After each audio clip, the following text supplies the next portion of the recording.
স্বামীদেরকে বলছি, যদি আপনার সংসারটার মধ্যে সুখ শান্তি চান, তাহলে কখনো আপনার স্ত্রীর সাথে 5টি কাজ করবেন না।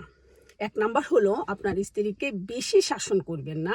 মনে রাখবেন, আপনি আপনার স্ত্রীর কোনো শিক্ষক না, আপনি হলেন তার সহধর্মিণী। আর 2 নাম্বার সেটা হলো পরিবারের কারো কথা শুনে আপনার স্ত্রীর মনে কষ্ট দিবেন না, অবহেলা করবেন না। 3 নাম্বার হলো আপনার স্ত্রীর সামনে অন্য কোনো স্ত্রীর, যেমন আপনার বন্ধুর বউ, পাশের বাড়ির ভাবি, তাদের কোনো সুনাম করবেন না। কারণ মেয়েরা অন্য কোনো মেয়ের সুনাম স্বামীর মুখে সহ্য করে না। 4 নাম্বার হলো অন্য কারো সামনে আপনি আপনার স্ত্রীকে ছোট করে কথা বলবেন না।